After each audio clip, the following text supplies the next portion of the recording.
காட்டு பாதை வழியே ஒரு ராஜா போய்கொண்டிருக்கிறார். அந்த ராஜாவை பின்தொடர்ந்து ஒரு கரிக்குருவி.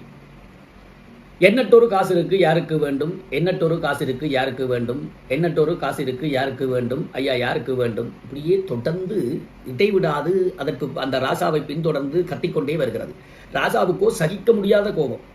இது என்னடா தொந்தரவாக இருக்கிறது, இது விடுமா போல இல்லையே, இது விடுற மாதிரி இல்லையே, என்ன பண்ணலாம், சரி கொடு என்றார். பணத்தை கொடுத்தது. ₹1 பணம். அந்த பணத்தை கொண்டு போகிறார். இத்தோடு இந்த கரிக்குருவியினுடைய துன்பம் நீங்கும் வந்து. ஆனால் அது வேற கோணத்திலே அந்த துன்பம் ஆரம்பித்தது. எப்படி தெரியுமா? ஒரு காசுக்கு வழி இல்லாத ராஜா பாருங்கோ, ஐயா ராஜா பாருங்கோ, ஒரு காசுக்கு வழி இல்லாத ராசா பாருங்கோ, ஐயா ராசா பாருங்கோ, இந்த ராசா இந்த நாட்டை எப்படி ஆழ்வார்? இது என்னடா கொடுமையா இருக்கு, கலைச்சு எண்ணற்றொரு பணம் இருக்கென்று தந்து விட்டு இது இப்படி போய் என் மீது பழிய சுமத்துகிறதே. காசு சுழட்டி எறிந்தார். எனக்கு பயந்து ராஜா காசை திருப்பி கொடுத்தாரு, எனக்கு பயந்து ராஜா காசை திருப்பி கொடுத்தாரு, இந்த ராசா இந்த நாட்டை எப்படி ஆழ்வாரு? இது என்னடா இது கொடுமையா இருக்கு. ராசாவுக்கு வருத்தே போச்சு.